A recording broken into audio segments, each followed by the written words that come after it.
কিন্তু শেখ মুজিবের যে স্বাধীনতার ঘোষণা 25শে মার্চ রাতের, সেটা বাদ দিচ্ছে আর 7ই মার্চের ভাষণ দিচ্ছে। আপনি কি ছেলে খেলা করতে চান? তাহলে 2001 থেকে 6 সালে যে পুরো বাংলাদেশ যে জঙ্গি রাষ্ট্র হলো, 63টা জেলায় যে বোমা হামলা হলো, তাই না? জগন্নাথ পাড়ে বিচারক, তারপরে সোহেল আহমেদ, তাদেরকে উড়িয়ে দিলেন আপনি। শাহ এম এস কিবরিয়া, মমতাজ, মঞ্জুরুল ইমাম, তাদেরকে আপনি হত্যা করলেন ক্যালকুলেটেড ওয়েতে, ওই 75-এর 3রা নভেম্বরের মতন।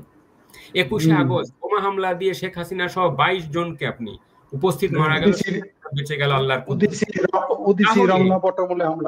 রমনা বটমূলে। তাহলে আপনি যে ফ্যাসিজমের কথা বলেন বা এই যে যে অবস্থার কথা বলেন, এইটা কি 9 সাল থেকে শুরু হলো, নাকি এই ইতিহাসটাও আনতে হবে? প্রফেসর ইউনূসের হইছে এই অবস্থা। আজকে বক্তৃতাটা খেয়াল করেন কি বললো। বলতেছে যে পৃথিবীর লোকজন নাকি, সব যুবক লোকজন নাকি বাংলাদেশে, এবং বাংলাদেশের থেকে নাকি সব যুবক পোলাপানরে পৃথিবীর লোকজন চাইতেছে। এই একটা ভার বকলো। আর একটা কথা বললো যে বর্বরতার থেকে নাকি তারা এই শুধুমাত্র এই স্বাক্ষরের মাধ্যমে সভ্যতায় আসে। বলেন, পিটানো শুরু হল, সে যখন কথা বলতেছে বাইরের লোকজন মানে পুলিশ পিটাইতেছে, আহত হলো। আর একটা কি সাথে চলে গেল সমুদ্রতে, যে সমুদ্রের সম্পদ নাকি আমাদের আহরণ করতে হবে। হলো জুলাই সনদ, আলাপ করতেছে হলো সমুদ্রে। মানে এটা হলো যে এইরকম অনেকটা, যে এরকম একটা কবিতা, যে ইঁদুর যেমন কুটকুট করে কাগজ কাটে, তেমনি করে তোমায় আমি ভালোবাসবো ল্যাম্পপোস্টের উপরে। কি বুঝলেন? এই হলো বক্তৃতা। মানে এমন এমন একটা ভারে রূপান্তরিত হয়েছে এই জিনিসটা।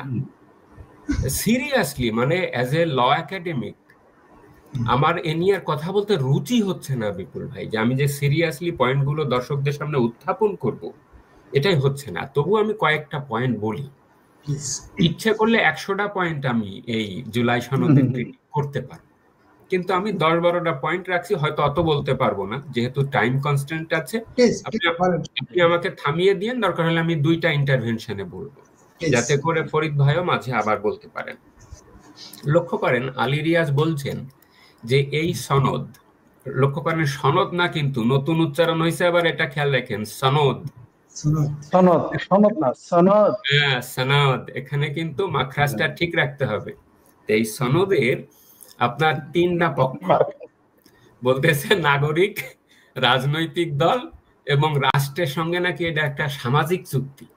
3টা পক্ষ বানাইছে না? এখন নাগরিকদের পক্ষে স্বাক্ষর করলো কেডা? আলী রিয়াজ যদি স্বাক্ষর করে, আলী রিয়াজ কোন অথরিটিতে এই স্বাক্ষরের পার্টি আমারে বলেন? প্রফেসর ইউনূস এই ঐকমত্য কমিশনের সভাপতি, তাই না? তো উনি কি সভাপতি হিসেবে স্বাক্ষর করলো নাকি উপদেষ্টা হিসেবে স্বাক্ষর করলো? যদি প্রধান উপদেষ্টা রাষ্ট্রের প্রতিনিধি হয়, তাকে কে নির্বাচিত করছে? On what authority the chief advisor has represented the state to sign the July Charter? তাহলে ফ্যালাসিটা আমি ধরালাম আপনাকে। আবার বলতেছে রাজনৈতিক দল, হোয়াট ইজ পলিটিক্যাল পার্টি? রাজনৈতিক দলগুলো কি জনগণের থেকে বিচ্ছিন্ন কোনো এজেন্ট? জনগণের অভিপ্রায় রিফ্লেক্টেড হয় রাজনৈতিক দলের সাথে, তাহলে জনগণ এবং রাজনৈতিক দল একই পক্ষ। 3টা পার্টি যে স্বাক্ষর করছে, তাই না, এই 3টা পার্টির যে মিটিং অফ দ্য মাইন্ডস, সেটা হচ্ছে না। এবং তাদের যে অথরিটি, তাদের যে কনসেন্ট, চুক্তি হওয়ার জন্য, আমাদের আইনের ছাত্ররা কেউ এই অনুষ্ঠান দেখবে কিনা আমি জানি না, চুক্তির বেসিস, ফান্ডামেন্টাল বেসিস হলো কনসেন্ট, কনসেনসাস অ্যাড ইডেম। আর একটা হলো মিটিং অফ দ্য মাইন্ড। আপনি আমাকে একটু ক্লিয়ার করতে পারবেন যে একই দলিলে সবাই স্বাক্ষর করেছে, নাকি যার যারটা একই কপি, মানে ডুপ্লিকেট কপি যার যার জন্য নির্ধারিত? আমার কাছে তো মনে হলো ডুপ্লিকেট কপি সবার কাছে এক একটা ফাইল ছিল। রাইট, তাহলে এটা কোনো চুক্তি হয় নাই। বিকজ আমি যতই জানি যে আপনার কাছে একটা কপি আছে, আমার কাছে একটা কপি আছে, আমারটা আমি স্বাক্ষর করলাম, মানে আমি আমার সাথে বিবাহ বন্ধনে আবদ্ধ হইলাম। কথাটা বুঝেন? অর্থাৎ জনগণের সাথে কিন্তু আমার চুক্তি হলো না, কেউই কারো স্বাক্ষর দেখতে পাচ্ছে না। উপদেষ্টারা স্বাক্ষর করছে এক জায়গায়, ওই ঐক্যমত্যের কমিশনওয়ালারা, বিএনপি এক জায়গা, ফখরুল ইসলাম আলমগীর আর ওই যে আরেকজন কি সালাউদ্দিন আহমেদ এক জায়গায়, জামাতিরা এক জায়গায়, ওই যে আপনি নাম বললেন আলাদা আলাদা কপি। তার মানে একই জায়গায় এই ধরনের চার্টারের যে সিগনেচার তা হয় নাই, মিটিং অফ দ্য মাইন্ডস হয় না। So the fundamental requirement of the conscience, এই যে সামাজিক চুক্তি প্রফেসর আলী রিয়াজ যে আমাদের বক্কা দিল, আমাদের যে ধোকা দিল, ঠিক আছে, এইটা আইনগতভাবে ফুলফিল হয় না। So this is a baseless, vacuum, illusory document, sham document. এটা একটা ভ্রান্তি বিলাসের মধ্যে আমরা আছি। এই একটা পয়েন্ট দিলাম আপনাকে। দ্বিতীয় হলো, এই কথাটা এক জায়গায় লিখছে যে জনগণের অভিপ্রায় হিসেবে এটা নাকি, এই চার্টার নাকি সর্বোচ্চ আইন। আগে লিখছিল যে প্রাধান্য পাবে, আর এখানে এসেছে জনগণের অভিপ্রায়। তো জনগণের অভিপ্রায় মাপলেন কবে? জনগণের অভিপ্রায়টা মাপার জন্য তো আপনার হাতে যে কোনো একটা মেজারমেন্ট বা ডিটারমিনেশন লাগবে, হয় জাতীয় নির্বাচন লাগবে, পার্লামেন্ট লাগবে, তাই না? অনেক কিছু লাগবে। যে how did you determine the will of the people? এবং জেনারেল উইল, রুশো থিওরিতে জেনারেল উইল লাগবে। তো এই জামাতের মতামত আর এই যে এনসিপি তো গেলই না, গোসা করে বসে থাকলো। এবং এই যে সাইফুল হক কি বললেন যে এদের তো রিপ্রেজেন্টেশন মোট মিলে 40 ভাগও হবে না, ধরে নিলাম 50 ভাগ। তাহলে 50 ভাগ বাদ দিয়ে যে ইচ্ছে আপনি স্বাক্ষর করলেন, এটাকে কি general will of the people বলা যায়? তাহলে আপনি যে লিখলেন যে জনগণের অভিপ্রায় হিসেবে এটা গৃহীত, দিস ইজ অ্যানাদার ফ্রড। আমি কি ত্রুটিটা ধরাতে পারলাম কোথায়? আরেকটা হচ্ছে লিখেছে যে ফ্যাসিস্ট শেখ হাসিনা শব্দটা তো শেষ মুহূর্তে যুক্ত করছে, মানে ঘৃণার বাক্য যাতে করে বজায় থাকে, কিন্তু ডেঞ্জারাসলি লিখেছে যে যারা ফ্যাসিস্ট এবং যারা ভোট জালিয়াতিতে জড়িত তাদের বিচার নাকি নিশ্চিত করতে হবে। অর্থাৎ you can indict and prosecute anybody and in whatever manner you like. ভবিষ্যতে আপনি যাকে তাকে, যে কোনো সরকারি কর্মচারীকে, যে কোনো ব্যুরোক্রাটকে, যে কোনো মাস্টারকে, যারা ইভেন দূরতম ভাবেও শেখ হাসিনার নাম নিয়েছিল কোনো একদিন, তাকেও আপনি হেনস্থা করে আপনি এখানে করতে পারবেন, প্রসিকিউট করতে পারবেন। এটা কি কোনো একটা চার্টারের লক্ষ্য হতে পারে? বিপরীত ভাবে কি করছে যে আমাদেরকে ইনডেমনিটি দেন। ইনডেমনিটির কালচারের মনে পড়া যায় ওই 75 সালে খন্দকার মুশতাক এবং পরে জিয়া যেটাকে অংশ করছিল, ওই ইনডেমনিটি, যে এইটা নিয়ে আদালতে প্রশ্ন করা যাবে না। বা অপারেশন ক্লিন হার্ট, যেভাবে মানুষকে মারা হয়েছিল সশস্ত্র বাহিনী দিয়ে, পরে অপারেশন ক্লিন হার্ট হয়েছিল না, এটাকে হাইকোর্ট জেডাই খান পান্না চ্যালেঞ্জ করেছিলেন, বলেছিলেন যে নো, এ ধরনের ইনডেমনিটি দেওয়া যাবে না, রাইট? সুতরাং চার্টার হয় পৃথিবীতে আন্তর্জাতিক আইনে, আপনি যে কোনো দেশেই দেখেন, কানাডাতে দেখেন, অস্ট্রেলিয়াতে দেখেন, ইংল্যান্ডে দেখেন, তাই না, মানুষের অধিকারকে অ্যাসার্ট করবার জন্য। আর এরা কি করছে যে কিছু কিছু মানুষের অধিকার দাবি করার পাশাপাশি বলছে যে না, এরা কিন্তু মাপ পেয়ে যাবে, এদেরকে মাপ দিতে হবে। তাহলে এই সিলেক্টিভিটি তো কোনো আইনি দলিলের ভিত্তি হতে পারে না। So this is completely A discrimination. সুতরাং এইটা আইনগত দলিল হিসেবে এর যে ওজন, এই ওজন একদমই হালকা। আরেকটা যুক্তি দিলাম। এখন বলেন, ইতিহাসের প্রশ্ন আপনাকে আগের প্রোগ্রামে আমি ব্যাখ্যা করেছি যে কতটা ধৃষ্টতা, যে 6 দফার নাম কিভাবে নিয়েছে, ও স্বাধীনতার ঘোষণাপত্রের নাম, তারপরে বঙ্গবন্ধু যে স্বাধীনতার ঘোষণা দিলেন, 70-এর নির্বাচনে পূর্ব পাকিস্তানের মানুষের নাম উল্লেখ করেছে, আওয়ামী লীগের নাম, ভাসুরের নাম। 75-এ নাকি বাকশাল করার জন্য বঙ্গবন্ধু নিহত হলেন আর বাকশাল ব্যবস্থা পড়ে গেল। এইটা নাকি বঙ্গবন্ধুর নিহত হওয়ার কারণ। লাভ দিয়ে উঠলো 78 সালে, ওই সময় নাকি 79 সালে নির্বাচনের মাধ্যমে বাংলাদেশে গণতন্ত্র, বহুদলীয় গণতন্ত্র পুনঃপ্রতিষ্ঠিত হয়েছে।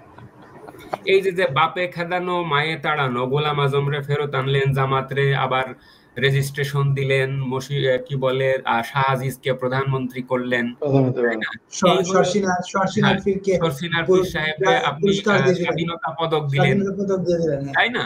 এই হলো আপনার বহুদলীয় গণতন্ত্র। এখান থেকে লাভ দিয়ে 90-এর গণঅভ্যুত্থানের কথা বলে নাই। কোথায় এসছে জানেন? 2006-এর 28 অক্টোবর।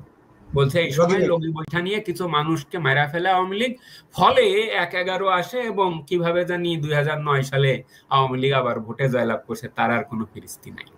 তাহলে 2001 থেকে 6 সালে যে পুরো বাংলাদেশ যে জঙ্গি রাষ্ট্র হলো, 63টা জেলায় যে বোমা হামলা হলো, তাই না? জগন্নাথ পাড়ে বিচারক, তারপরে সোহেল আহমেদ, তাদেরকে উড়িয়ে দিলেন আপনি। শাহ এম এস কিবরিয়া, মমতাজ, মঞ্জুরুল ইমাম, তাদেরকে আপনি হত্যা করলেন ক্যালকুলেটেড ওয়েতে, ওই 75-এর 3রা নভেম্বরের মতন। 21শে আগস্ট বোমা হামলা দিয়ে শেখ হাসিনা সহ 22 জনকে আপনি উপস্থিত মারা গেল, বেঁচে গেল আল্লাহর রমনা বটমূলে। তাহলে আপনি যে ফ্যাসিজমের কথা বলেন বা এই যে যে অবস্থার কথা বলেন, এইটা কি 9 সাল থেকে শুরু হলো নাকি এই ইতিহাসটাও আনতে হবে, তাই না? আপনি যে বিদ্যুতের দাবিতে কানসার্টে 14 জন মানুষকে গুলি করে মারলো, এটা কি মানুষ ভুলে গেছে? সারের দাবিতে টাঙ্গাইলে যে 18 জনকে গুলি করে মারলো, কি হলো এটা? এগুলো কি ইতিহাসের অংশ হবে না? এবং আপনি এইভাবে ইতিহাসের যে বরখেলাপ করা হলো এবং তারা লাভ দিয়ে চলে আসলো 2024-এ, দেখলেন এটা একটা। সুতরাং এর পার্ট তো এত বড় ধৃষ্টতা যে বঙ্গবন্ধুর স্বাধীনতার ঘোষণাপত্র সর্বশেষ রাজি হয়েছে কি না, আমরা তো স্বাধীনতার ঘোষণাপত্র বাদ দিতেছি না, এই যে 4-5টা কমিউনিস্ট পার্টি বাম দলের চাপে, কিন্তু শেখ মুজিবের যে স্বাধীনতার ঘোষণা 25শে মার্চ রাতে সেটা বাদ দিচ্ছে আর 7ই মার্চের ভাষণ দিচ্ছে। আপনি কি ছেলে খেলা করতে চান?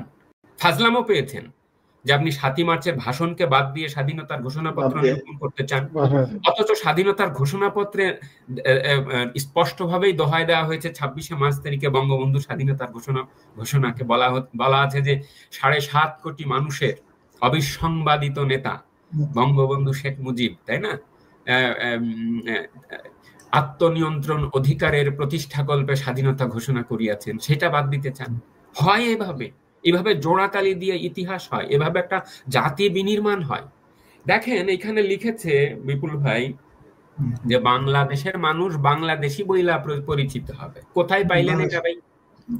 বাংলাদেশি জাতীয়তাবাদের সংজ্ঞা বিএনপির ম্যানিফেস্টোতে লেখা আছে, ওই যে গঠনতন্ত্র যদি বলে কিছু থাকে যার নিজেও মানে না ওরা, সেইখানে এই ইসলামিক ভাবাপন্ন যে জাতীয়তাবাদের সংজ্ঞা এই মৌলানারা মিলে এটা লিখছে, অর্থাৎ বাঙালির যে 1000 বছর কৃষ্টি সংস্কৃতি এবং 9 নম্বর অনুচ্ছেদে যে আমরা বাঙালি জাতীয়তাবাদের ঐক্য সংহতি ভাষাগত সম্মিলনের যে সংজ্ঞা দিয়েছিলাম সেটাকে তারা বাদ দিতে চায়। তারা ওই হাসন রাজা, তারা ওই লালন শাহ, তারা রবীন্দ্রনাথ, নজরুল, মধুসূদন, জসীমউদ্দিনের সম্মিলিত ভাবনা, সিরাজুল ইসলাম চৌধুরী অথবা ওই আনিসুজ্জামান বা হুমায়ুন আজাদ, তাই না, এদের লেখা যে অ্যাকোমোডেটিভ বাঙালি জাতীয়তাবাদের যে সত্তা, সেই সত্তাকে তারা এখানে এক স্ট্রোকে বাদ দিয়ে দিয়েছে। অথচ 9 নম্বর অনুচ্ছেদে আমরা লিখে রেখেছিলাম 15th অ্যামেন্ডমেন্টের মাধ্যমে যে বাঙালি জাতীয়তাবাদ হচ্ছে আমাদের জাতিসত্তা আর বাংলাদেশি জাতীয়তাবাদ হচ্ছে আমাদের নাগরিকত্ব বা পাসপোর্টের যে পরিচয়, দুটোই থাকবে। তার একটা অ্যাকোমোডেটেড বহুত্ব, একটা রিফ্লেকশন এখানে হলো। আর এটা কি আর একটা হচ্ছে যে এই যে বাম, একটু আগে ফরিদ ভাই বললেন যে তার যে জাসদ বাম টার্মড হচ্ছে ইসলামিক স্কলার আলী রিয়াজ, যে নাকি তালেবানাইজেশনের উত্থান নিয়ে বই লিখছে, সে লিখছে যে সেকুলারিজম নাকি থাকতে পারবে না। তাহলে আপনি বাঙালি জাতীয়তাবাদ দিলেন, ধর্মনিরপেক্ষতা বাদ দিলেন, দিয়া রাষ্ট্র ধর্মটা আবার ঠিক রাখছে, রাইখা আবার বলতেছে ডাইনে হচ্ছে আপনার জামাতে ইসলামের মৌলানা গোলাম পারোয়ার তাহের, তাদেরকে বসিয়ে সে বাংলাদেশের গণতন্ত্র উদ্ধার করতেছে এবং লিখেছে যে উচ্চ কক্ষ করা হবে, উচ্চ কক্ষে নাকি পিআর সিস্টেমে রিপ্রেজেন্টেশন হবে। তাহলে অদূর ভবিষ্যতে যারা ইউটিউব মৌলানা আছে না, এই আপনি আজহারি বা এই যে আমির হামজা বা আরো যে যারা এই যে থেকে গান গেয়ে ওঠে যে মন মাঝি খবরদার আমার তরি যেন দবে না, তাই না, এটারে গজল বানাই ফেলছে যারা, বা সাইমুম শিল্প গোষ্ঠী যে এরকম গান গায়, ওদের যে সব মৌলানারা আছে তাদেরকে আপনি কি বলে হাউস অব লর্ডস এর মেম্বার করে দেন। এইভাবে যে পুরো বাংলাদেশকে একটা চরম ভাবাপন্ন একটা দলিল বানাইছেন যার কোনো কমিটমেন্ট নাই, এবং এইটারে আবার কি বলতেছে সংবিধানের সাথে যথোপযুক্ত ভাবে জুড়াইয়া দেওয়া। হোয়াট ইজ যথোপযুক্ত? এবং এই যথোপযুক্তটা কে সংজ্ঞায়িত করবে ভাই? বুঝতে পারছেন?